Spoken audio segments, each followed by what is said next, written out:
தீவிர வாக்காளர் திருத்த பட்டியல் இவங்க பொறுப்பாளராக இருக்கிறாங்க. இன்னைக்கு தமிழ்நாட்டில் ரிவ்யூ மீட்டிங் பண்றாங்க. பாரதிய ஜனதா கட்சியினுடைய தொண்டர்கள் தமிழ்நாட்டில் 68,000 பூத்திலையும் மிக ஆர்வமாக பொதுமக்களோடு இணைந்து தீவிர வாக்காளர் திருத்த பட்டியலுக்கான வேலையில் ஈடுபட்டு இருக்கிறாங்க. அது முழுவதும் இன்னைக்கு ரிவ்யூ பண்ணியிருக்கிறாங்க. அதே நேரத்தில் எத்தனையோ போலி வாக்காளர்களையும் நம்ம கண்டுபிடிச்சிருக்கிறோம். அதையும் கூட இன்னைக்கு நம்முடைய தலைவர்கள் திரு தருண்சுக்கு அவங்க கவனத்துக்கு கொண்டு வந்தாங்க. நிறைய இடத்துல ஆளும் கட்சி திராவிட முன்னேற்ற கழகம் தன்னுடைய அதிகாரத்தை தவறாக பயன்படுத்தி பிஎல்ஓ கையில் வச்சுக்கிட்டு சில வேலைகள் செய்கிறாங்க. அதையும் அவருடைய கவனத்துக்கு கொண்டு வந்திருக்கிறாங்க. நாங்கள் தேர்தல் ஆணையத்தை எப்பொழுதும் நம்புகின்றோம். அவர்களை நம்பி தொடர்ந்து நாங்கள் கம்ப்ளைண்ட் கொடுக்குறோம். பிஎல்ஓ சரியில்லாத இடத்துல பிஎல்ஓவை தேர்தல் ஆணையம் மாற்றிருக்கிறாங்க. அதே நேரத்தில் ஆளும் கட்சியினுடைய பிடியிலிருந்து பிஎல்ஓவை வந்து காப்பாற்றணும். அதே நேரத்தில் நேர்மையான முறையில் எஸ்ஐஆர் நடக்கணும். அதையும் நம்முடைய தொண்டர்கள் ஊர்ஜிதம் செய்வார்கள். செத்து போன சமஸ்கிருதத்துக்காக 2400 கோடி ரூபாய் மத்திய அரசு ஒதுக்கியிருக்கு. தமிழ் மொழியோட வளர்ச்சிக்காக 10 வருட காலத்தில் 150 கோடி தான் ஒதுக்கியிருக்குன்ற அண்ணா, இதை நம்ம தொடர்ந்து பேசுகிறோம், மறுபடியும் ஒரு முறை பேசுகிறோம். ஏன்னா நம்முடைய துணை முதலமைச்சர் திரு உதயநிதி ஸ்டாலின் அவர்களுக்கு சில விஷயங்கள் புரியறதில்லை, திரும்ப திரும்ப சொல்கிறோம். இந்தியாவில் சமஸ்கிருத பல்கலைக்கழகங்கள் அதிகமாக இருக்கு. 10 ஆண்டு காலம் இவங்க யூபியில் இருந்த பொழுதும் கூட சமஸ்கிருத பல்கலைக்கழகத்தை திறந்தாங்க, தமிழ் பல்கலைக்கழகத்தை திறக்கல. எம்ஹெச்ஆர்டியை பொறுத்தவரை எப்படி பணத்தை அலோகேட் பண்றாங்கன்னா, பல்கலைக்கழகங்களுக்கு பணத்தை கொடுக்குறாங்க.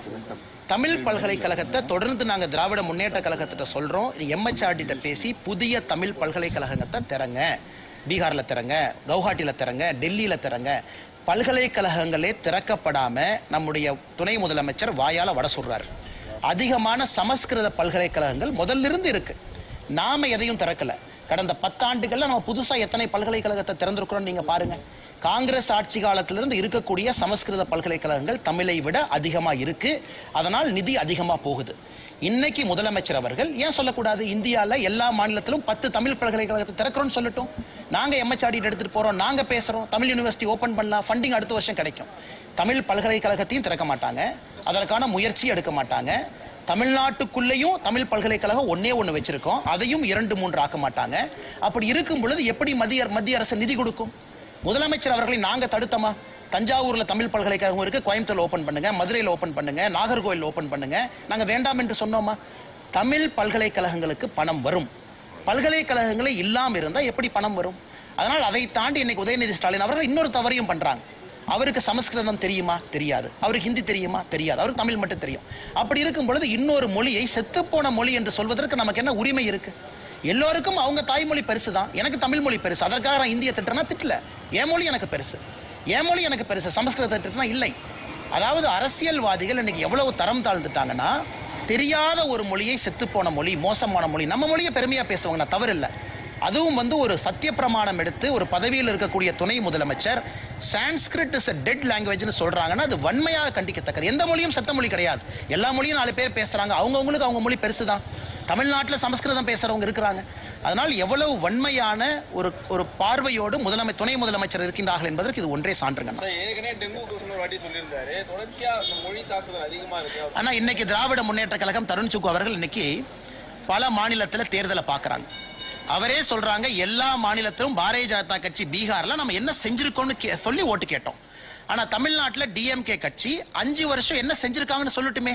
இன்னும் north India, south India, Aryan, Dravidian, Brahmin, நான் பிராமின், தமிழ், நான் தமிழ், இப்படி தானே பேசுறாங்க. 4 ஆண்டுகளாக என்ன வேலை செஞ்சீங்கன்னு சொல்லுங்க. மக்கள் ஓட்டு போட்டு நாங்க ஏத்துக்கிறோம். அதனால் எந்த வேலையும் செய்யாதனால எலெக்ஷன் வந்த உடனே மறுபடியும் டெல்லியை நோக்கி படையெடுக்கிறாங்க. Delhi, Tamil Nadu, north, south, Aryan, Dravidian, Punjab, Tamil Nadu. இந்த முறை தமிழக வாக்காளர்கள் இதை ஏற்றுக்கொள்வதற்கு தயாராக இல்லை. இதையெல்லாம் நிராகரிக்க போறாங்க. இதுவரை முதலமைச்சரோ துணை முதலமைச்சரோ வாயை திறந்து அவங்க செஞ்ச சாதனையை இதுவரைக்கும் சொல்லவில்லை என்றாலே தெரியுது இந்த எலெக்ஷனை எதிர்கொள்வதற்கு அவர்கள் பயப்படுகின்றார்கள். सर वो आदमी बोला उदयनिधि स्टालिन जी, संस्कृत डेड लैंग्वेज है. मैं बोल रहा हूँ इलेक्शन समय में किस इलेक्शन समय में north south Aryan Dravidian same drama इधर चल रहा है. Sir last time Udhayanidhi Stalin Hindu religion का डेंगू. वो मंद बुद्धि बालक है, मंद बुद्धि बालक. जो வளராத பையன் அப்படிங்கிறாரு. जो वे ऑफ लाइफ वर्ल्ड का बेस्ट वे ऑफ लाइफ है, जो सिविलाइजेशन वर्ल्ड का बेस्ट सिविलाइजेशन है, अगर उसको वो डेड दिखता है, डेंगू दिखता है, तो उसकी मनोस्थिति का खराबी है।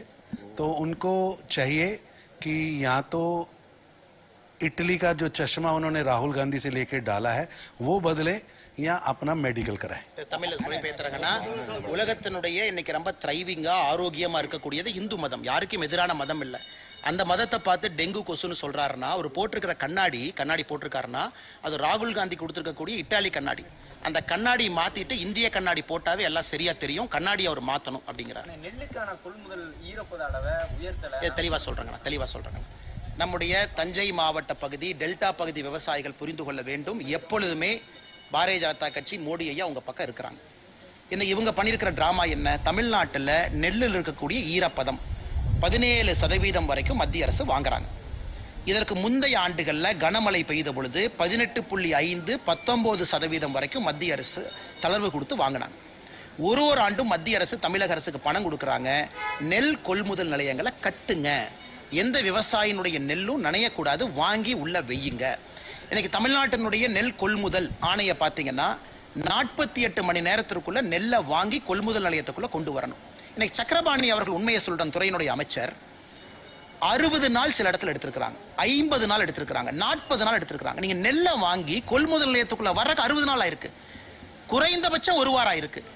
அவ்வளவு நெல்லை வேண்டுமென்றே மலையில நனைய போட்டு மத்திய அரசு நெல் கொள்முதல் நிலையத்துக்கு கொடுக்கக்கூடிய பணத்தையும் பயன்படுத்தாம இன்னைக்கு முதலமைச்சர் அவர்கள் போலி டிராமா நடத்துறாங்க. அதைத்தான் பாரதிய ஜனதா கட்சி சொல்லுகின்றோம். 360 கோடி ரூபாய் ஊழல் செஞ்சிருக்கிறீங்க. நெல் கொள்முதல்ல ஊழல் பண்ணிருக்கிறீங்க. நெல்லை முழுவதுமாக வாங்குவது மத்திய அரசு, பணம் கொடுத்து வாங்குறாங்க. அப்படி இருக்கும் பொழுது விவசாய நண்பர்களுடைய வயிற்றில் அடிப்பதற்காக மறுபடியும் முதலமைச்சர் டிராமா பண்றாங்க. அதே நேரத்தில் ஏன் முதலமைச்சர் சொல்ல மாட்டாங்க? உடைந்து போன நெல் புரோக்கன் ரைஸ் 5-8% கொள்முதல் வாங்குறேன்னு சொல்லி அதை உயர்த்தி இருக்கிறாங்க. அதே முதலமைச்சர் பாராட்ட மாட்டாங்க. இன்னைக்கு விவசாய பெருமக்கள் கொண்டு வரக்கூடிய நெல், அதிலிருந்து வரக்கூடிய அரிசி 5-8% உடைந்திருந்தாலும் அதை முழுமையா மத்திய அரசு வாங்குறன்னு அதே ஆணையில சொல்லியிருக்கிறாங்க. அதை பேசுவது கிடையாது. இன்னும் ஈரப்பதம் உண்மையாலும் இருந்ததுன்னா அங்க மத்திய அரசுடைய கமிட்டி வந்து பார்த்துட்டு போயிருக்கிறாங்க, நாங்கள் எடுத்துட்டு போறோம். ஆனால் இந்த ஈரப்பதம் எல்லாம் மாநில அரசு தன்னுடைய தவறால் வெளியே போட்டிருக்கக்கூடிய நெல்லினுடைய ஈரப்பதம். மாநில அரசு வாங்கி மூட்டையை வெளியே போட்டு வரக்கூடிய மூட்டையை 48 மணி நேரத்துக்குள்ள உள்ள கொண்டு வராம 2 மாதம் தாமதம் செய்து வாங்கியிருக்கக்கூடிய நெல்லத்தை ஆய்வு பண்ணாங்க. மத்திய அரசு அதிகாரிகள் சும்மா வந்துட்டு போனாங்களா? நெல் எப்படி ஈரமாச்சு, யார் ஈரமானதற்கு பொறுப்பு, மாநில அரசு பொறுப்பா, இதெல்லாம் ஸ்டடி பண்ணி தான் ரிப்போர்ட் கொடுத்தாங்க. அந்த ரிப்போர்ட்டின் அடிப்படையில் தான் மத்திய அரசு சொல்லியிருக்கிறாங்க. எப்பொழுதும் விவசாயத்தின் பக்கம், டெல்டாவின் பக்கம், காவிரி தாயினுடைய புதல்வராக இருக்கக்கூடிய விவசாயிகளின் பக்கம் பாரதிய ஜனதா கட்சி, பிரதமர் மோடி அவர்கள் இருப்பார்கள். மெட்ரோ விவகாரத்தில் பாஜக ஆளுகின்ற அண்ணா, மெட்ரோ விவகாரத்தை பொறுத்தவரை நம்முடைய நண்பர்கள் ஒரு விஷயத்தை புரிஞ்சுக்கணும். இந்தியாவில் மெட்ரோ என்பது 2017 மெட்ரோ பாலிசியின் படி தான் எல்லா மாநிலத்துக்கும் கொடுக்குறாங்க. இன்னைக்கு நாம் புரிந்து கொள்ள வேண்டும், மாநில அரசு மெட்ரோவை கேட்டு விண்ணப்பிக்கலாம், தவறு கிடையாது. நமக்கு கண்டிப்பா சென்னைக்கு வேணும், கண்டிப்பா கோயம்புத்தூருக்கு வேணும், கண்டிப்பா மதுரைக்கு வேணும், கொடுக்கணும். கொடுத்த ரிப்போர்ட் எப்படி கொடுத்தாங்க? 2022 கொடுத்த ரிப்போர்ட்ல 2011 பாப்புலேஷன் டேட்டா போட்டாங்க. வேறு மாநிலங்கள் என்ன பாப்புலேஷன் டேட்டா கொடுக்குறாங்க? அர்பன் ஏரியாவுடைய அக்ளோமரேஷன் சர்வே கொடுக்குறாங்க. அதாவது 2022 எலக்ட்ரிசிட்டி பில் எவ்வளவு மக்கள் வந்திருக்கிறாங்க, வாக்காளர் எவ்வளவு இருக்காங்க பார்த்து கொடுக்குறாங்க. வேண்டுமென்றே தவறான ஒரு விவகாரத்தை 2011 டேட்டாவை கொடுக்குறாங்க. சென்னை, மதுரை ரெண்டும் குவாலிஃபை ஆகலை, அவங்க கொடுத்த தவறான டேட்டா. ரெண்டாவது, மெட்ரோ வாங்குவது சிறப்பல்ல, மெட்ரோ நடத்துவது சிறப்பு. இன்னைக்கு பெங்களூர்ல பாருங்க, அந்த பகுதியினுடைய எம்பி தேஜஸ்வி சூர்யா கோர்ட்டுக்கு போயிருக்கார் பெங்களூர் மெட்ரோக்கு எதிராக என்னன்னா, எப்படி இந்த ஃபேரை வைக்கிறீங்கன்னு சொல்லுங்க. பெங்களூர் மெட்ரோல கண்டமேனிக்கு ஃபேரை ஏற்றி இருக்கிறாங்க. காரணம், திட்டம் சரியா போடல. இரண்டாவது, மத்திய அரசு கேட்கறது திட்டத்தை சரியா போடுங்க. கோயம்புத்தூர் மெட்ரோ ப்ரொபோசல் 6 இடத்துல மெட்ரோ ஸ்டேஷன் சொல்லியிருக்கக்கூடிய இடத்துல நிலத்தை எப்படி கையகப்படுத்த போறாங்க ரிப்போர்ட்ல இல்லை. பப்ளிக் லேண்டா பிரைவேட் லேண்டா இல்லை. ரைட் ஆஃப் வே இல்லை. ஹோப்ஸ் காலேஜில் இருந்து கோயம்புத்தூருக்குள்ள போகக்கூடிய ரூட்டு டிராபிக் கன்ஜெஷன் சர்வேல இல்ல. எவ்வளவு வண்டி போகும் இல்ல. எவ்வளவு பேர் பயன்படுத்துவாங்க, ஒரு நாளைக்கு 4 லட்சம் பேர் பயன்படுத்துவாங்கன்னு கொடுத்திருக்காங்க. சென்னை 55 கிலோமீட்டர் கூடிய மெட்ரோ ஒரு நாளைக்கு 4 லட்சம் பேருக்கு குறைவாக பயன்படுத்தும் பொழுது, கோயம்புத்தூர் 55 கிலோமீட்டர் குறைவா இருப்பது எப்படி 4 லட்சம் பேர் பயன்படுத்துவாங்க? இந்த கேள்விகளை மத்திய அரசு கேட்டு அனுப்பிச்சிருக்கிறாங்க. யாரும் நிராகரிக்கல. புது டிபிஆர் ப்ராப்பரா ப்ரிப்பேர் பண்ணி மறுபடியும் கொடுக்கணும். மனோகர்லால் கட்டர் அவர்கள், அமைச்சர் அவர்கள் தெளிவுபடுத்தி ட்வீட் போட்டிருக்காங்க. மத்திய அரசு எங்கேயும் மெட்ரோ வேண்டாம், கொடுக்க மாட்டோம் என்று சொல்லாம உரிமை கேட்பதற்கு டிபிஆர் கொடுக்கணும். தப்பான டிபிஆர் கொடுத்து மெட்ரோ வாங்கிட்டாங்கன்னா அந்த காசை உங்க தலை மேல என் தலை மேல ஏத்துவாங்க. ரூபா கொடுத்து போற இடத்துல 40 ரூபா கொடுத்து போவோம் இன்னைக்கு பெங்களூர் மாதிரி. அதனால் மத்திய அரசு கேட்பது ஒழுங்கான டிபிஆரை ப்ரிப்பேர் பண்ணி கொடுங்க அப்படின்னு.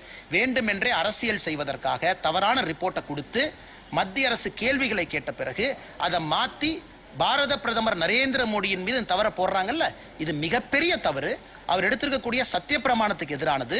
அதுவும் பிரதமர் வர்ற அன்னைக்கு பொய்யான ஒரு ட்வீட்டை போடுறாங்கல்ல, இது மன்னிக்க முடியாத குற்றம். छोटे जूनियर स्टालिन का गलती है. असल में जूनियर स्टालिन जो बीच साइड पे विदेशी दोस्तों के साथ इवनिंग बताते हैं ना, उसका असर है उनकी भाषा पे. பாப்பா, நன்றி.